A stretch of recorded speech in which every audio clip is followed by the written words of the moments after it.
let's get started. Hey everyone, it's 7. We're going to start up our workshop. For those in the audience, recognize the workshop is where the council prepares for its regular meeting. Regular meeting should start around 7:45 or 8. And then let's just start with roll call. I see Molly, Jeff, Lee, Pam, and George. That's quorum. Amber is excused, out of state, I believe. And that's that. And then let's start up with zoning questions. Who's online? Natalie, are you there? Yes, I'm here. Good evening. Good evening. And then is... I am. Good evening, Mayor. Nick Ward-Willis with Keenan Bean, City Attorney. Great, thank you. Okay, so the first topic is about the T-zone, which is the zone on the backside of Main Street on either side. And there was some discussion about potentially extending that zoning or something like it a little bit further than the end of the block on Main Street. And Natalie, you want to take us through what you put together? And again, this is all starting point for discussion, right? We needed to have a starting point, so that's all this is. Absolutely. So there's no draft local law in front of the council tonight. What we have is kind of what you often see is kind of one of our decision tree memos to kind of help us walk through some key aspects of what an expansion of the T district could entail.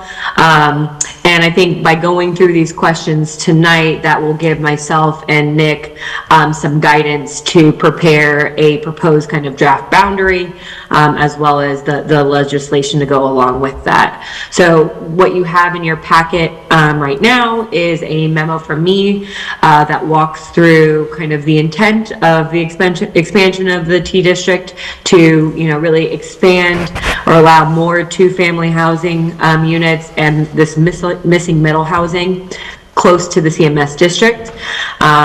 I talked through a few of the benefits there, which we often talk about with this council in terms of housing near services that are on Main Street, providing missing middle housing, and zoning alignment too, to kind of reduce where we may have some non-conforming uses currently existing in the area just beyond the current T district boundary. And then the memo ends with 4 topic areas that I think we'll go through tonight. I just want to point out the other items in the package. There's the schedule attachment 1, which is the bulk requirements for the zoning district. So just highlighting those for reference of what currently applies to the T district. That way we can talk about maintaining some of those aspects or potentially tweaking things. And then you also have the use table. So I think within the T district, there's an expansion of housing options, right? 2, 3, and multifamily depending on lot size. And there's also a few specially permitted commercial uses. So I just wanted to make sure the council was aware of those. And then finally, this is a very, very rough graphic that you will find in there. It was really, don't pay, and I can share my screen if this is helpful real quick while we look at this. This wasn't meant to be any kind of necessarily boundary right now. This was just for discussion purposes. And so we can kind of talk about pieces of this, right? So what you have in this sketch is the current T district is highlighted in yellow. And then we were looking at potential areas of expansion to the north up to Verplank. And we kind of just broke those up in 2 colors so we can kind of discuss about this middle section kind of along the core of Main Street, that's in pink there. And then these 2 kind of end pieces in blue. And then south of Main Street on that other side, a smaller area of potential expansion, and just kind of highlighting where that can go. And so this graphic was really meant for us, again, to talk about pieces, right, as we're talking through this. So I think that's what's in the package. And then I don't know if Nick or Mary, you want to say anything. Otherwise, I think the goal for tonight was to move through the 4 questions in my memo. To start kind of thinking about some of the aspects of this expansion. I have nothing further to add, Natalie. I think you've outlined this correctly and sufficiently. Okay. So I think we can go, we can start with A, so kind of to the map that I was just sharing. I think the approach here is talking about the expansion, how far that will go, whether it will be a broad expansion or a target expansion. So what I wanted to hear from the council tonight is what blocks do we think should be included in the district expansion? The boundary could be expanded to apply broadly to kind of, and what we're showing here is a 3-5-minute walk shed, right, from Main Street up to Verplank is about a 3-minute, 4-minute walk from Main Street proper. So kind of keeping it within that area right now.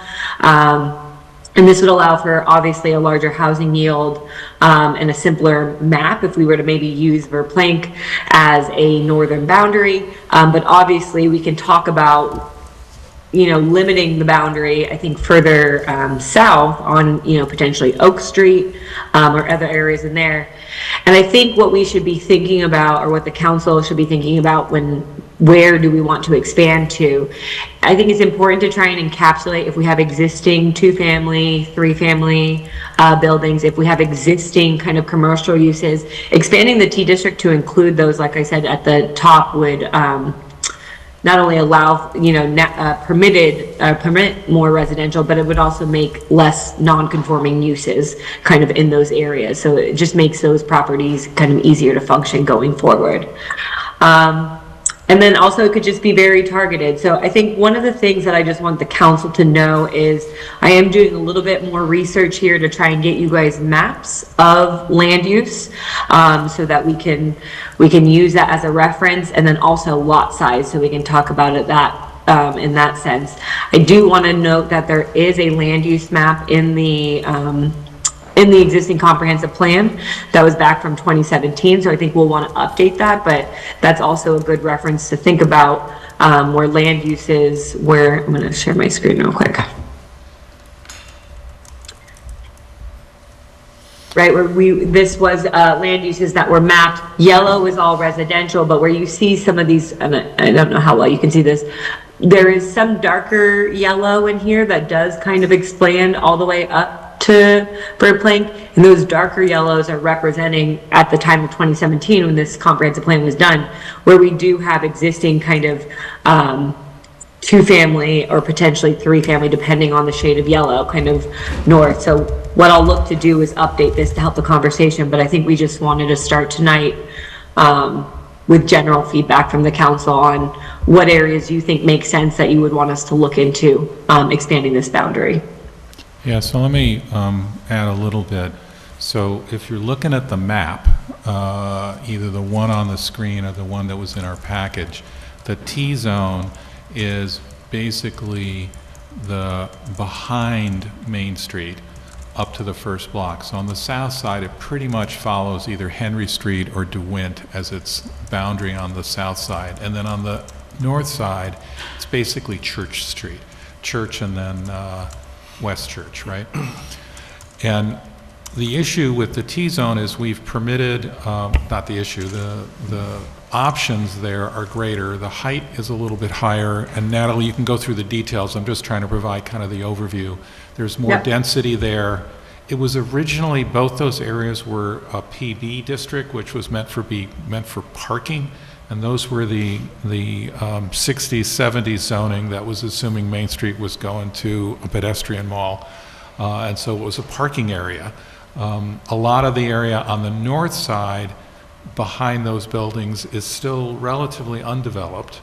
On the south side, there tend to be more homes, but the zoning is somewhat denser. Imagine it as something less than the Main Street zoning, but more than an R1, which is a single-family zoning.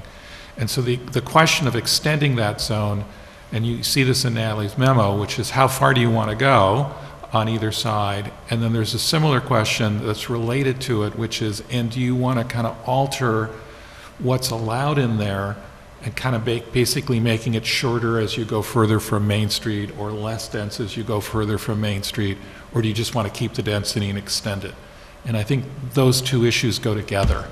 And as Natalie's got on the map, okay, and you can also look at it as going a little bit further east, a little bit further west, but I think that's one of the first core issues.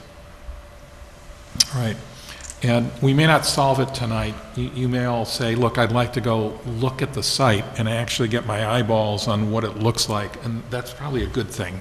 And I don't think that would be a problem if you all said, I want to go look. But those are some of the thoughts.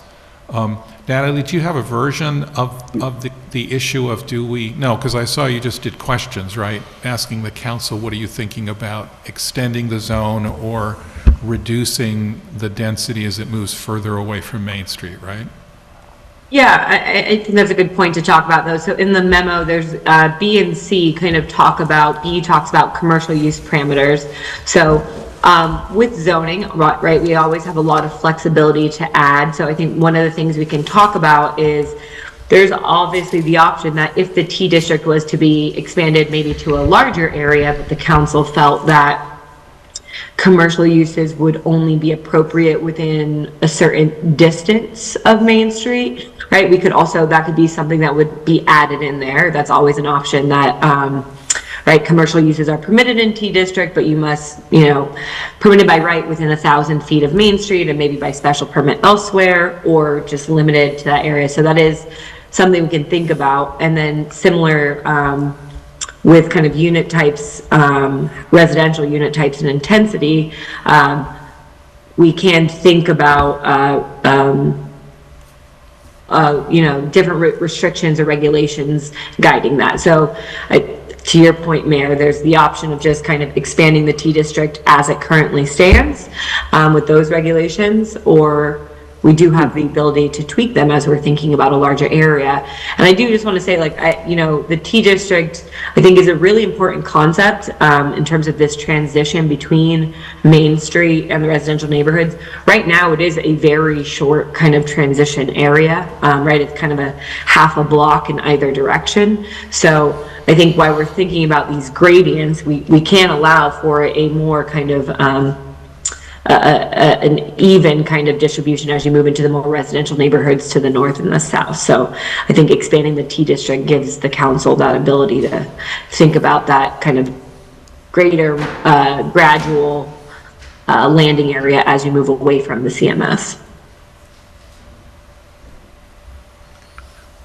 Would one of the main goals of this for us to consider is increasing the housing stock in terms of adding opportunities to do two-family and three-family homes?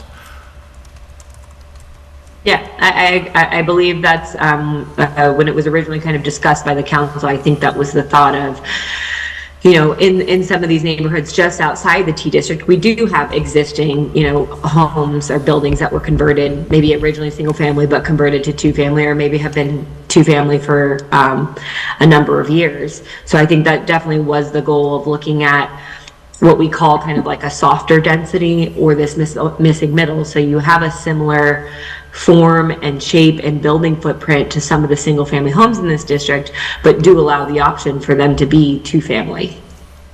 And I think if we can put up the table of uses, Yep, I can do that. yeah, you can sort of go through and see what is permitted in the T district and that which is presently not permitted in the R1 district, because that's what we're talking about. Yeah, I would appreciate in a future version, a next iteration of this conversation, a more kind of direct comparison between what's T and what's R1. For example, I was surprised to learn that actually the height is the same in R1 40 and T, at least my reading of the table is that way, which that wasn't my impression of what would be true. And so I think seeing that side by side, because I think that gets to my larger thing of your Natalie broad versus targeted, and kind of what George was saying. I need us to first figure out what we're trying to achieve, and then that will answer whether or not we want broad or targeted, and whether or not how we kind of might use the current T district zoning to achieve that, until I think we have some alignment on where we're going with that, and some feedback from our constituents about what they're feeling and thinking about that. It's hard to know exactly whether or not broad or targeted is the right way to get to what we collectively want. Yeah, and I can walk, I think this can be done in a more narrowed table format, but I think we can just real quick to help this conversation walk us through a little bit. So most of the area, or all of the areas that we're currently looking at on that graphic that could potentially be incorporated in a T district are R15 districts right now. So they still have the same R15 and T district have the same minimum lot size in terms of total area, right, of 5,000 square feet per unit. The T district is unique from any other district in that it is half of the whatever the least restrictive neighboring district is. So in this case, it would be R15. So that per unit of 5,000 square feet per unit would be reduced to 2,500 square feet per unit in the T district. Going through, same width of lot, 50 feet, same depth of lot, 100 feet, same setback requirements, 10 in the front, 10 on the side, 20 in the rear. To your point, same height, 2.5 stories or 35 feet. And then I think the one other one is also maximum building coverage is 40%, so that's retained. So really the only aspect that changes is that per unit lot area requirement when you go from an R15 to a T district. And then to Nick's earlier comment, I think where we do see a little bit more of a change, right, is the permitted uses. So you can see here in the R1, the only permitted residential use is one family detached. So we know we do have some existing non-conforming uses in these districts that may be 2 or 3 family. And the T district allows for 1, 2, and multifamily artist live workspace as well for residential uses. And then I've tried to highlight here where it adds in either permitted or special permit commercial uses as well. And so that's in your packet, that 2-page of highlighted, but just to go through really quickly. So some of the commercial uses, artist studios, funeral homes, short-term rental, bed and breakfast by special permit, spa, fitness center, exercise studio by special permit, daycare centers, parks, theaters, concerts, or conference spaces with the asterisk that kind of a special permit, places of worship, social clubs, government facilities, and then let's just see the second one. Private schools or nurseries, off-street parking and parking structures, ambulance service, workshops are allowed by special permit, and then some other kind of accessory kind of wireless communication facilities, small cell wireless facilities, and then accessory uses, accessory apartments and things like that are permitted. So that kind of gives you a general overview of higher, more flexible in terms of residential units as long as you're meeting your lot area requirements. And then some of these commercial uses that you often do see in some historic neighborhoods, right, in terms of funeral homes that were there, daycare facilities, things like that. Right, so what I'm seeing, looking at this, and I am taking a much closer look now, is the real set of differences are in the uses, right? And the fundamental ones I think we should be thinking about is when you go from the T to R1, you're now in only one family. You can have an ADU, so there can be an accessory unit, but that's it. And then some of the streets already have some 2 families. There's actually a couple of places where there are apartments. So I think the first one we would think about is, do we want to extend the ability, as George, you said, to do 2 families or apartments a little bit further from Main Street? That's the first one, that's the residential use. Which just to say that we've spoken abstractly about doing that on a broader scale besides this. Yep. In a way to increase our housing supply. Right, but the thinking was that, closer into Main Street, it's probably, kind of more sensible. The further away you are, we might be less willing to do it, right? So the thought was, let's look here first. So that's I think the first question is on residential. would we want to extend the ability to do a two-family or apartments further from Main Street beyond Church to the north or beyond DeWint Henry Street to the south? Then the second set of issues are around those kind of incidental commercial uses, and you could hear Natalie describing those commercial uses. It's not the classic Main Street uses. There's sort of others, like a workshop. I think it was food prep, maybe, the artist studio, things like that. So sort of modest uses. We're not talking about, a corner store or something, right? So that's the second set, and we can debate which ones they are, but do we want to extend those? And then the third group of uses was parking, which was originally in there. Not sure we would want to extend the parking areas because we're expecting them to be closer to Main Street, right? So that's kind of, am I doing a decent job of summarizing them into groups, Natalie? Absolutely. Okay, so if we break it down into those buckets, and I would suggest we don't add parking beyond that first block, unless we discover it should go a block further. But then we focus on, do we want to extend the residential further to include two-family or apartments? And then we'll pick up the commercial uses. Any thoughts on the residential items, right? Two-family and apartments. I mean, I think I would lean more toward keeping the general character that exists now and allowing two-family units, but I'm not sure about, a multifamily 6-unit structure. Yep. Yeah, there's one of those. There's one on North Chestnut that's pre-existing. I think it's 4 or 6 units. Then there's the one on Eliza Street that's been stuck, right? They were trying to do construction and, the economy turned or something. There aren't a lot more. On Verplank, there's a 4 or 5 family. There's not too many more. So it's a lot of 2s. I think that's a reasonable description. So maybe one option, as you're saying, George, is maybe we expand the 2s. And then we look to see if there's any kind of big vacant spaces or whatever to consider apartments, but maybe it's just 2s. And in some cases, you're just getting rid of a non-conforming use. We had the fire on West Church Street and a 2-family burned down, and now they can't rebuild a 2-family because the current zoning is R1. Yep. Yeah, I think my discussion regarding both use and all the uses, and it would be about maintaining the character of the neighborhood. And the further away from Main Street, it would become possibly less dense, less commercial, and less impact. So I think it's primarily If it's helpful for that character and like what this could look at, there are 2 recent projects that I do want to kind of point the council to. We haven't, from my understanding, there haven't been that many projects in the T district since the adoption of that code, but I think there are 2 on 2 of the, and I went back and looked at one of John Clark's memos, and he kind of pointed out both of these lots as larger existing lots in the T district.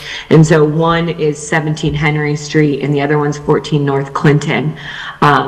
Both of those kind of capped out at 4 units, kind of being what can fit on that site when you're thinking about both parking and the minimum lot area size. So just to your point, I think what would be helpful, George, too, is to think about whether we have any of those larger lots that would be able to do currently under the T district regulations anything over 4 or 5 units, right? Because I think that will be limited based on existing lots.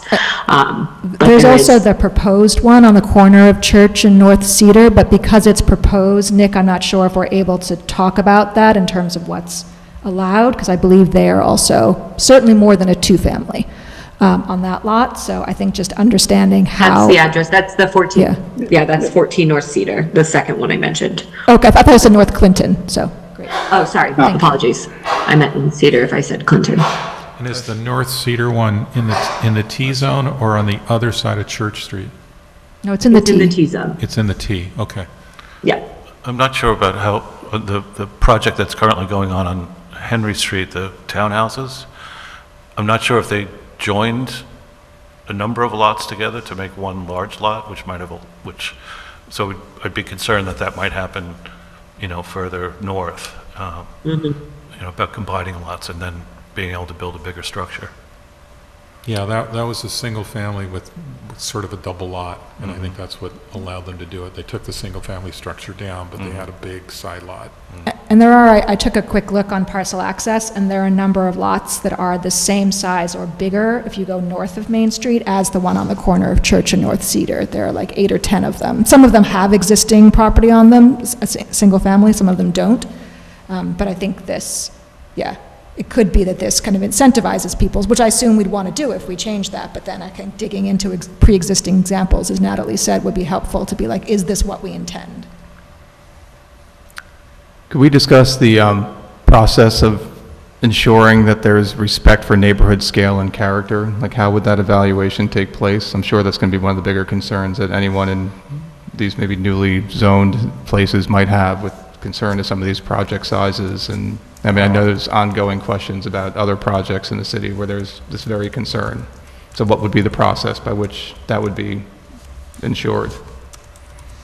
Yeah, I mean, I would say that process is what kind of takes place in front of the planning board right now with those conversations. So there is regulations that allow the front yard setback to be modified to be similar to your adjacent neighbors. So the planning board does look at that quite often in terms of making sure that buildings, in terms of how they engage with the street and how close they are to the street or set back from the street, is kind of matching their adjacent parcels.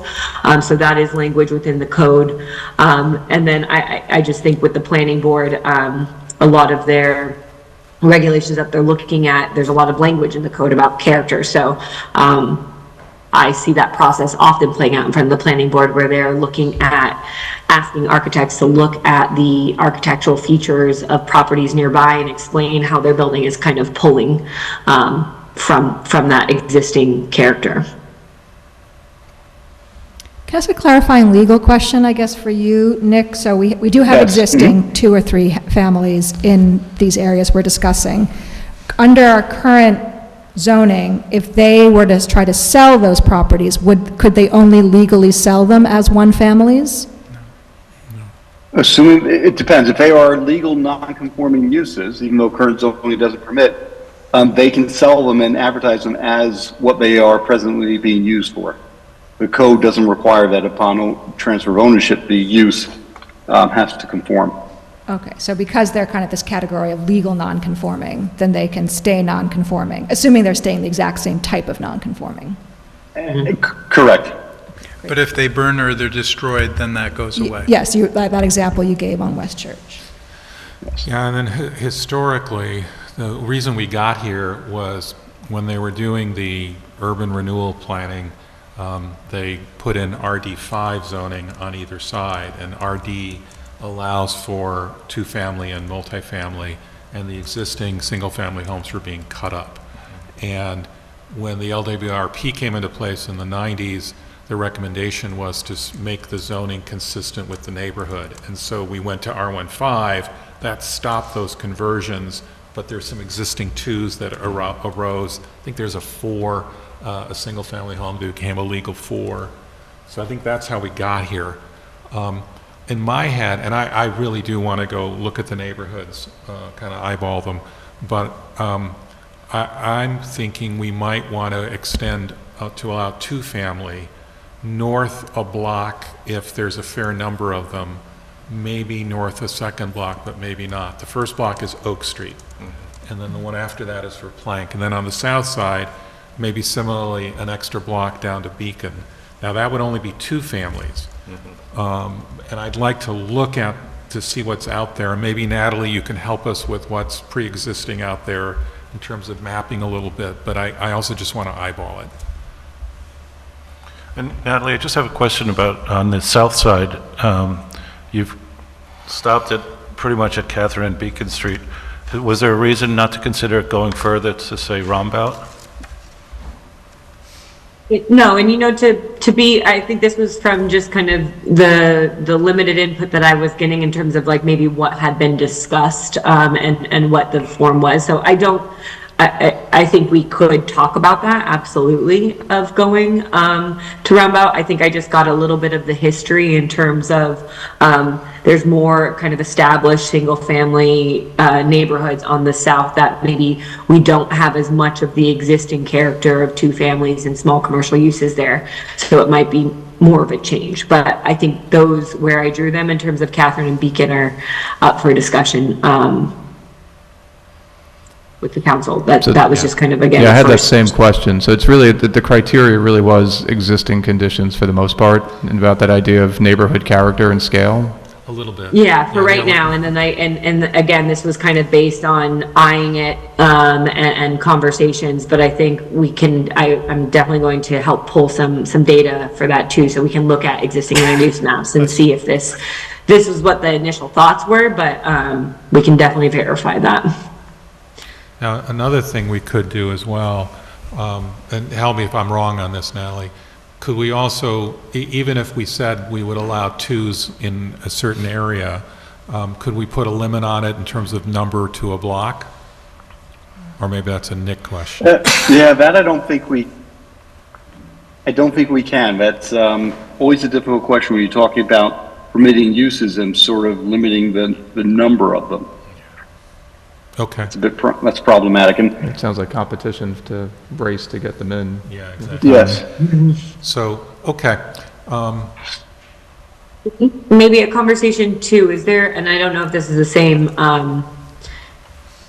in terms of, so my fourth comment was, and I was anticipating the conversation that I think folks are a lot more comfortable with the idea of kind of rehabilitation of existing buildings and existing lots, right? And I think where we start to get a little bit into the unknown is when we talk about if multiple lots were to be merged to make one large lot and then somehow inadvertently incentivizing maybe tear downs and to build bigger buildings, which I don't think is necessary, is the intent. So are there, and this is something I can look more into, but I just wanted to test to see if Nick knows too, is there a way to, I know there's incentives you can do for rehabilitation versus kind of lot mergers, but is there restrictions you can place on something like that? Yeah, I I think don't that- know. Yeah, I'd have to look Good. more into that. Okay. Yeah, I think there'd be need for careful definition. That one stuck out to me as I watched in some surprise of what I understood to be a reuse or a rehabilitation of the project on the corner of Henry Street and South Chestnut, which from observation seems like a complete demo and rebuild except for maybe one wall. So I mean, I think we'd have to be careful in how we define those limitations about what is a rehab. That was originally supposed to reuse walls, and when they opened it, they didn't have a structural wall that could sustain the property. I He assume had that no would- intent on taking those down. In fact, he's losing a lot of money. Yeah, and then the foundation seems to be a major. He's in it. Yeah, I would agree with Jeff, assuming that it passes the legal hurdles that Nick is going to look into, that idea of maintaining existing buildings, even if they don't meet our current setback requirements, or that otherwise we might run into hurdles that mean they have to kind of jump through hoops with the planning board that are not our intention with this. So I think, again, looking at some of the examples that might exist in these current areas might be useful in terms of what our attention is. Or there might be better processes that should be implemented in terms of maintaining that neighborhood character and scale. It seems like there's some question about the feasibility of how it's done now. I'm concerned about parking, because if we add these single-family homes where we are allowing two-family and possibly multifamily, we have, if we go up to Verplank, you're not allowed to park there. We've taken some parking away from entrances to Verplank and off Main Street. I feel like it's congested now. I could only imagine what's going to happen if we allow two families. I mean, even like Duchess Terrace, I can't even imagine that area would be well-suited for the T-zone. Yeah, the T-zone, just to remind the council, the T-zone does still have a minimum parking requirement, right, of 1 space per dwelling unit for residential. So it is slightly different than the CMS or the linkage or the waterfront development district in that there is a minimum parking requirement still in place there. The T-district does have an asterisk next to it that the planning board can consider the provision of proximity of municipal parking, but I think to your point, Pam, as you get further away, that municipal parking is not going to be available. So these developers will be pushed to identify that parking on their site for at least 1 space per each unit. So that's a little bit of the conversation on residential. And another way to think about this is if we're just extending the ability to do a 2-family, we're basically saying the single family with an ADU can make the ADU roughly the same size, right? That's one of the things we're permitting throughout the city. So this is kind of saying it's a size issue if we go to 2-family in this area. I did take a quick look at the commercial uses that are in the T, and I'm not sure we would want them extended. Those uses were office, and that's certainly not troubling for a residential neighborhood, but we might want to keep it closer to Main Street. Then there was spa, fitness center, daycare center. Not sure we want those. And then, of course, there was parking. Workshop seemed okay. I think you have to also be careful of workshop too, is, you know, if it could be a metal shop, a wood shop. Could have loud equipment. Yeah, there's a lot of things I'm not comfortable with. Yeah. But if it's an artist loft, I mean, that could be their art. So it's kind of, Yeah. could be, Well, already artist studios are allowed, I think, throughout the city. Yeah, an artist studio is a different use. It's different than a workshop. Am I correct on that, Natalie? Yeah, within the residential component, there's the artist kind of live work space where the two are combined.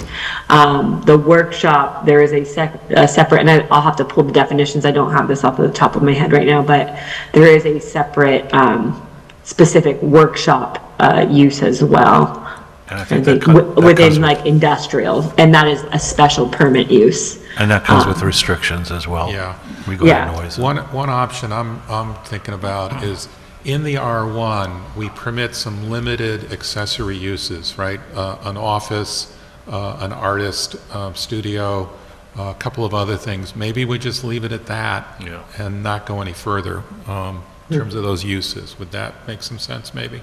Yeah, I mean, like I could imagine someone doing a massage in their house or something like that. And there's already options for have home office and home studio, so I think that might already be covered, possibly. not for R1. No. So Natalie, could you come back with, here are the current uses in addition to residential in an R neighborhood? And let us just do a quick comparison if that makes sense, or maybe it's already on one of the tables, but I'm thinking that might do the trick in terms of, you know, keep those, but not any additional commercial uses if we expand it. Yeah, we could highlight what would change, right? Because I think there's some commercial uses that are allowed in the R1, like private school, nursery, bed and breakfast. Yeah. So those would just be carried over to the T. But I can explain that a little bit more and kind of the definitions and maybe what, you know, for workshop, I hear you about concerns with noise and stuff. So I can pull those special permit considerations so you know what would be in place and could help facilitate that conversation more there. So happy to have more conversation, but I think what I heard us kind of heading toward, and we're just, you know, doing concepts right now, is that the commercial uses might be no more than what's already in an R1 permitted use.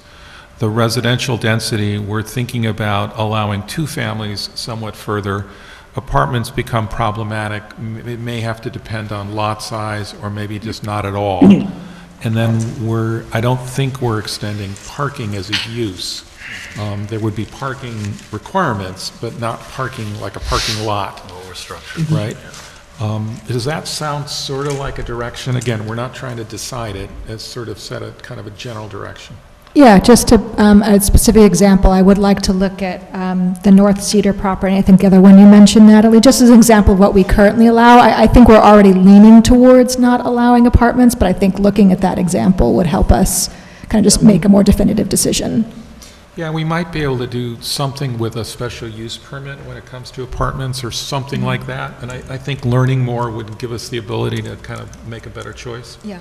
Yeah, and I think that will also help determine the boundaries Yeah, that we set Yeah. this up. yeah. And then if you had, do you have the ability, Natalie, through the assessor's department to get sort of a map of where we've got twos or mores in this area? Yeah, the county's going to help pull that from Dutchess County Property Division to pull the most current, and they get that information from the assessor. If we have, I just didn't know if we had that mapping already done, because county kind of keeps those GIS shapefiles updated and they give those freely. So I have a call with the county, Dylan at the county this week. Yeah, that'd be great. And then I would suggest to council members, if you've got some time, just to wander around and take a look. So is that a reasonable stopping point for this discussion? We've got a couple of to-dos that Natalie can come back, and we've got a to-do of just poking around, and then we'll see another version of this. Yeah. And I don't think we're quite ready for a statute, but I think we're ready for kind of the next round of, refining those questions, right? Would that be all right? Yeah. Okay. Okay. So that's the one.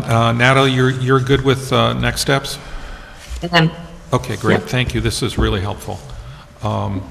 So the next item, I'm just going to move us along. Remember, we've got a council meeting after this. There's someone from Hudson River Housing. Hey there. And you're going to give us an informational session on the ADU +1 program. I would ask, can you try to limit it to 10 minutes? And then, because we've got some more business in the workshop, and then we have to do a regular council meeting. It may run over, but if you could limit your work to the 10 minutes, you'll probably get us to ask questions next. No problem. I'll try to run through it pretty quickly. Thank then. you. And Jordan, when you want to advance the slides, just ask Ben to run through it. Perfect. He'll move the slide. And thank you for coming No tonight. problem. Thank you guys for having me. So I'm Jordan Chanella. I'm the Community Development Manager for Hudson River Housing. This is one of the programs that I'm helping oversee. So I'm going to move right through. So Ben, hit the next stage. Welcome. So we're going to keep moving forward. Hit that again. All right, and so, well, we won't probably fully go over the agenda in this stage. I'll probably move through it pretty quickly, but Hudson River Housing, we were awarded $6 million to administer the ADU program throughout Dutchess County in these 10 different municipalities. So the city of Beacon is one of them, town of Poughkeepsie, Pleasant Valley, town of Clinton, village of Rhinebeck, town of Pine Plains, town of Stanford, town of Northeast, town of Amenia, and town of Unionvale. Hit next.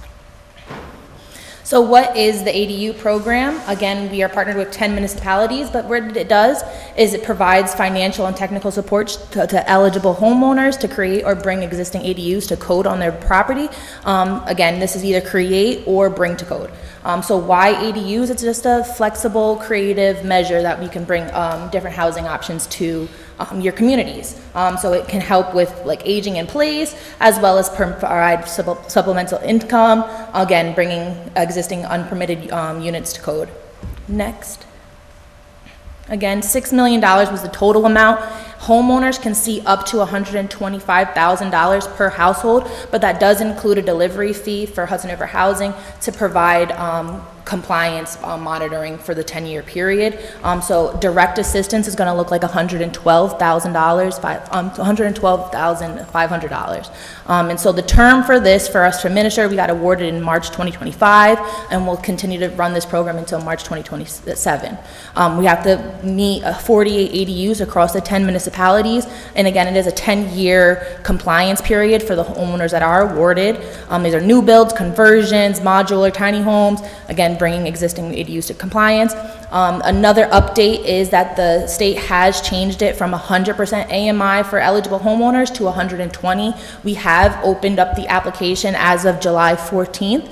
We have about 42 applications in already. We're City of Beacon, we have about 35% of our applicants from your municipality. So a lot of your residents are very interested in this program, and we're going to continue to keep this open for a rolling basis. But people are asking if we can change that AMI or if there's any flexibility. There is not, because the state has already increased it to 120. I'm going to keep going. And so I'll start at the bottom with the eligibility.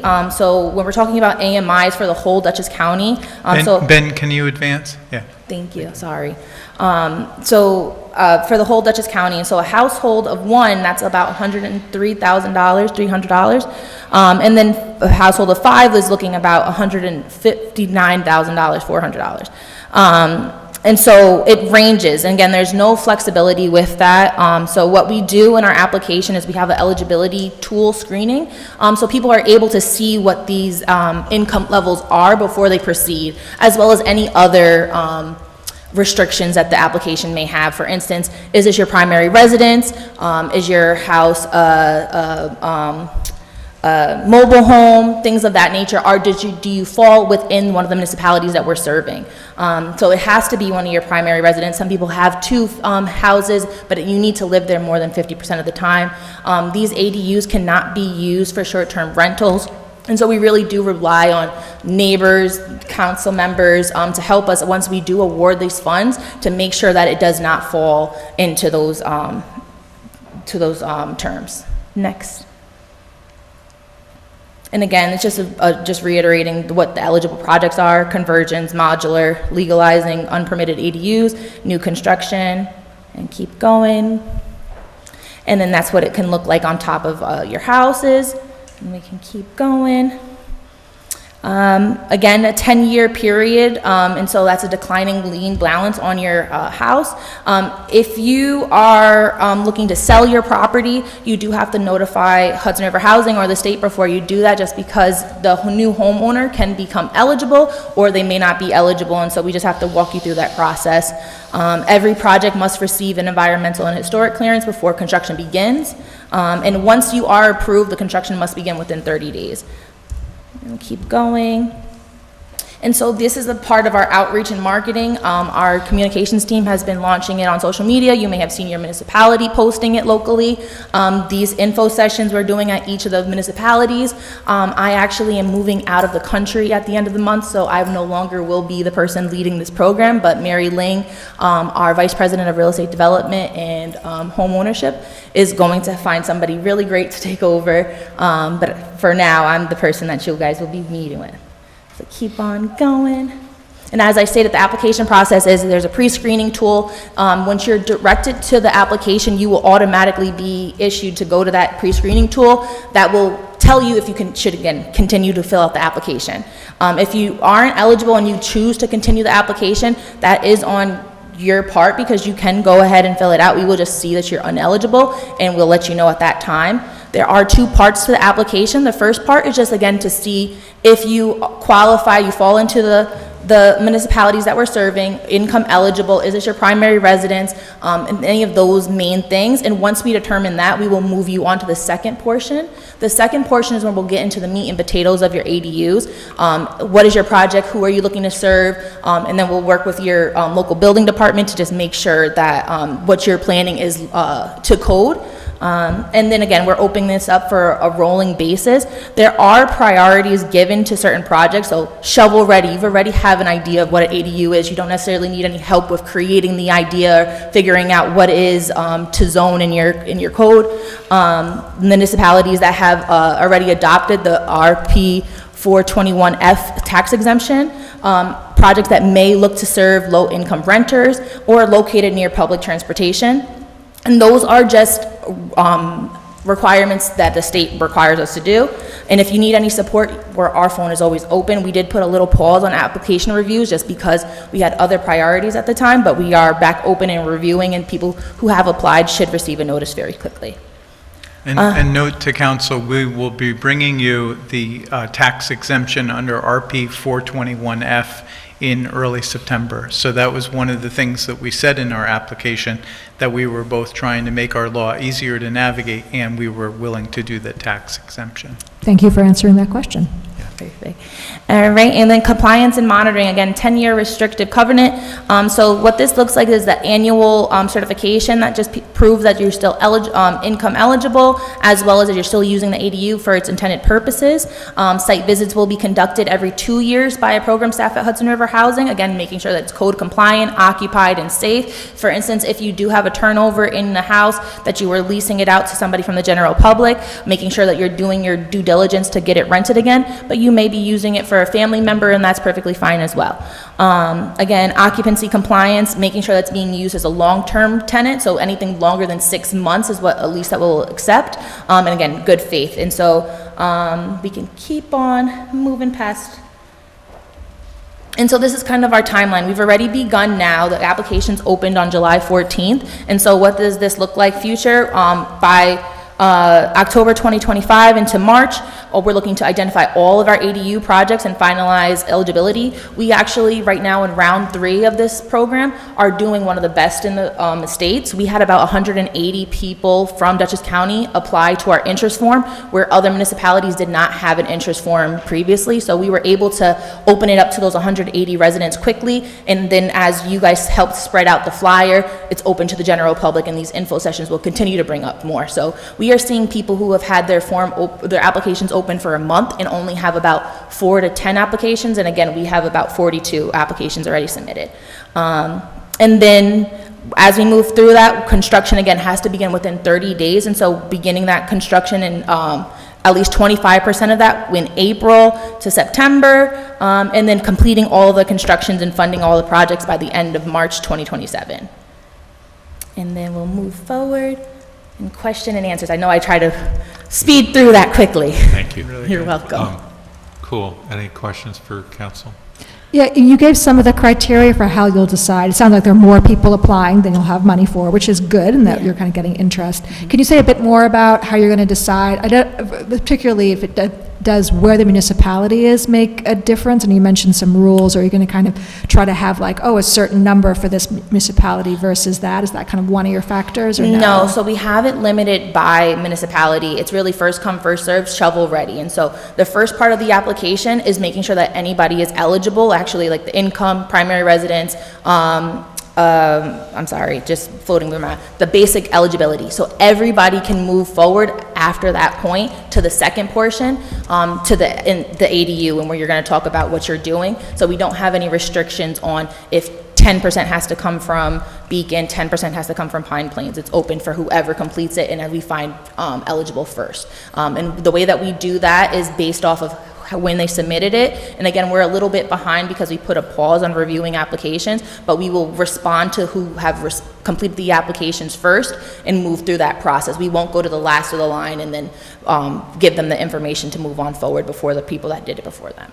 And I would just say we had a lot of people ready to go the minute this opened. So the genesis of this is that the city reached out to Hudson River Housing when we saw the state funding, and you needed municipalities to partner with a nonprofit. And we were really happy that Hudson River could do that because they have the administrative experience. I have gotten one question that I'd ask you to speak to.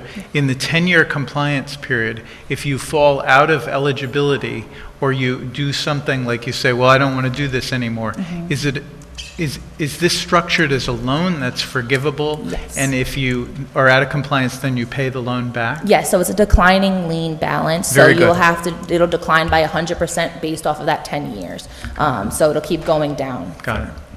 Is part of the eligibility, do you look into, like the 100, say you receive the full amount of 112,000, that may not be enough to do the project, complete the project? Do you look into, do they have the funds to complete it?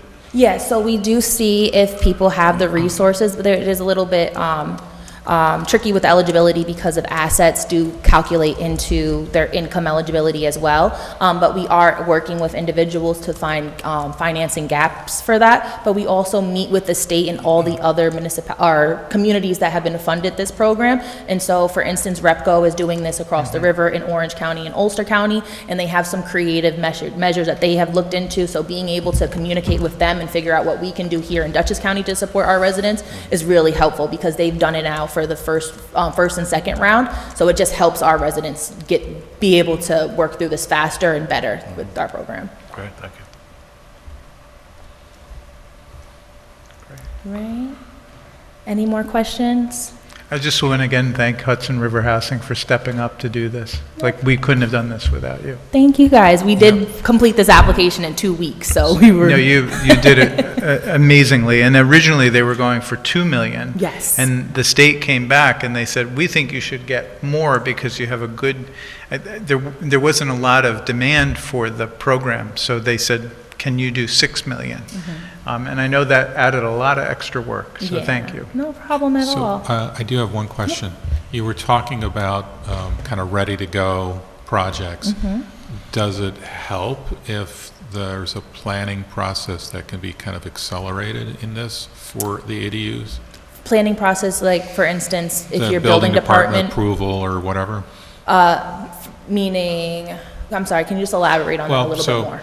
When you say kind of first come, first serve, is Yep. it the application that you put in that makes you first come, first serve, or everything is ready to go, and at that point it's first come, first serve? It's a combination of both, because we're going to continue to review the applications. And so if somebody comes and their application is fine and complete, then we're going to go ahead and approve them. But if your application was first, but you still have revision and it's taking you time to submit those revisions or the documents that we need, then you're going to have to wait compared to the next person after you that is, again, complete and ready to go. So what I heard, I think, was not only do you have to apply and get that into the queue, but then you have to be ready to go, and that's who gets the priority. Yes, but we are still working with people, because some people don't know this process. It's very tenuous and need some guidance, and so we are doing a lot of coaching, but there are people who are going to be ready that may be able to get the funding first. And Nick and I did a call with Mary Ling, who runs Hudson River Housing, and she's very aware that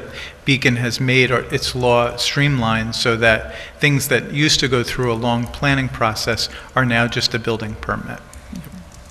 So thanks again. Thank you. Thank you so Thank you. much, No Georgia. problem. Have a wonderful. When do you leave? I leave August 31st. All right. Oh, well, my good luck goodness. to you. Wow. Thanks very much. Appreciate it. Okay, thank you, Jordan.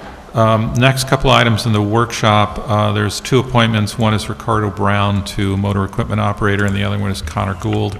Chris, you want to talk to us about them? Yes. So we have 2 open MEO motor equipment operator positions in our highway department. Ricardo Brown currently works for us in our water department, and he is a water and sewer maintenance helper. This would be a promotion for him, which I think would be a good fit. He's been with us almost 5 years, and he recently obtained his Class B commercial driver's license, which allows him to drive a lot of the large equipment that we have. So we are, Mickey and our HR director interviewed Ricardo, and we're excited to have him come on as an MEO in the highway department, and then we'll be back filling that other position. Great. I love the idea that we're continuing to kind of work with people on their career interests, kind of within the context of the city. So that's great. We would rather they move departments to go up than move municipalities. Right, exactly. So, and then the second is Connor Gould, who has a Class A CDL. He has quite a bit of experience in landscaping, blacktopping, seal coating. He's operated all types of machines. He's very experienced with snow plowing, and we also would like to appoint him as an MEO.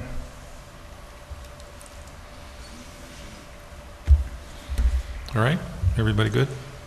Yeah. All right, the next item is bid results on curb ramps. And that's, again, Chris, you're going to talk us through that? Yes. Most of you have voted on some of these in the past. Every year we do a round of replacement of curb ramps so that we meet the Americans with Disabilities Act requirements for slopes, for detection warning strips, and for condition.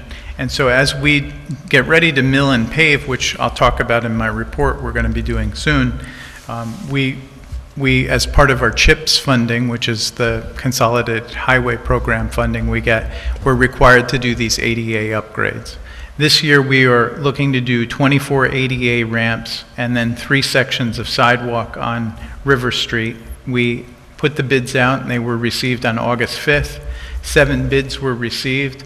The low bidder actually has withdrawn. That was Costas Construction. When they found out the timeline for the project and we started talking to them about a project that they're doing down in Haverstraw, it was clear they were never going to be able to finish this in time for us to mill and pave. So they graciously withdrew. The second low bidder now is our selected contract, that's Scape Tech, Landscape Technology, Inc. They did our ADA ramps last year, and they've done 2 recent projects on sidewalks, and they do a great job. Also, when we had problems with the steps last year with the original contractor, they were the entity that came in and got rid of the mess that was left and did it really well, very quickly. So this would be for $275,000. It's reimbursed through CHIPS, and again, it would be ADA ramps on Cliff Street, Beacon Street, South Brett Street, Catherine, West Main, and South Elm. And I just want to note, in the last 5 years, we have redone 115, with this project, we will have done 115 ADA ramps. So we're making progress every year. And Chris, new ramps or redoing ramps, or both, a combination? No, it's redoing existing ramps. Okay. We're not installing new ones. Okay. But a lot of the ones that you have, you'll see that the sidewalk has fallen below the curb and there's a lip, so that, or there's slopes that don't meet ADA guidelines, or there's no detection strip for people that need that strip who have sight impairment. And you said Scape Tech was the one, because I remember there was multiple iterations of those steps. Yeah, they were the one that came north in. of City Hall. And So we there's- allowed 2 strikes with the bad And contractor. they came in, and their first try was good. They came in and they did it right in 2 weeks. All right. Stood out to me, too, though. You said the engineer's estimate for this project was $290,000. They're the only one that came in under that? Well, the original bid came in a little bit further under that. Okay. They were actually so low that we both, the engineer and I, questioned how they were going to do it for that price. Yeah, there's only one other bid that was sort of close, but the next was, significantly higher, and all Yes. higher from there. Yeah. Okay. And then the last item for the workshop is the Cablevision franchise renewal agreement. I think, Nick, you're going to explain that to us? I am, Mayor. Yes, thank you. And so this is also on for scheduling of a public hearing at your agenda meeting tonight. Tonight's purpose, at least in this workshop, and especially given the hour, isn't to go through a detailed review of the agreement. We're still reviewing that with staff and also having discussions with Altice about the cable franchise agreement. But what we wanted to do was put this on your workshop agenda tonight because the law does require that you hold a public hearing to receive feedback from the community with respect to the cable service. So in your agenda packet is a memorandum from our office that details this process, and also a draft of the franchise agreement that will be negotiated. The prior agreement expires on December 31st. It was a 10-year agreement in 2015, and so it's up for expiration. And under the federal law that governs this, the Federal Telecommunications Act, there's a presumption that the franchise would be renewed. The New York State law also governs this. It's the public service law, and there are some regulations set forth that govern this process. The purpose of the public hearing, which we suggest be scheduled for your September 15th meeting, because your charter requires 3 weeks' notice, is limited.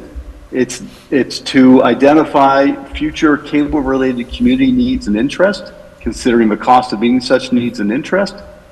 Hearing from the public as to the performance of the cable television company during the current franchise term, for example, complaints were made, were they prompt in receiving it? How many power outages were they prompt in notifying you about the outages and then restoring those services? And similarly, the quality of the operator's service, including signal quality, response to complaints, billing practices, and overall service provided in light of the community needs. So that's the purpose of the hearing, to be held on September 15th, should you schedule tonight, is to receive that feedback to assist the council in negotiating the agreement through our office and staff that we'll then bring to you at a work session to be discussed. Some areas that are not, and that's in our memo, that are not subject to regulation under a franchise agreement, some comments that typically come up during these public hearings, which we've highlighted on page 3 of our memo. A comment that Cablevision is the only cable provider in the city. The city doesn't have the, cannot ban people and cannot issue non-exclusive franchise agreements. So we don't control the marketplace determines who wishes to come here to provide additional cable TV service. If there's a comment that the cost of cable is outrageous and that the city needs to force Altice to reduce its prices, under the Federal Communications Act, the city doesn't have that ability to make things cheaper or to affect the rate schedules. That's up to the Federal Service Commission that will adopt a rate schedule. They complain they don't get a particular channel. That's also not within the purview. The franchise agreement does provide the number of channels, that they'll provide 73 channels, but whether that's X or Y channel is not within the city's ability to regulate in the franchise agreement. So that's just a brief overview. When we have advanced the discussions and after we've received comments at the September 15th public hearing, we'll bring this back to the council for further discussion as to the substance of the agreement itself. Great. Mayor, that's so on for tonight. I had no idea we did this. I started reading this and I was like, what is this? And I finally figured it out. But yeah, I appreciate you laying out in the memo. The purpose of this first public hearing is not to discuss the details, it's to get the feedback so we can then create the details. Correct. You don't regulate other utilities like water or FiOS or Wi-Fi or things of that nature. It's Right, a yeah, unique there might be animal. some details that aren't in our purview, but maybe there are some. Like, I know there was some reference to there are some fees we charge or some, like, other things we can, there's like a free services we can ask them to provide, so, but I don't need to dive into that now. We can wait until after we hear from the public. Understood. So my one note is the very last pages, 2 pages, list the school and city facilities, and they just need to be updated. We've got 2 firehouses that we're not going to need free cable, a couple of things like that. So if you just look at page 69 and 70, I'd appreciate that, the last 2 pages. Thank you. Yep. Anything else on this? Okay.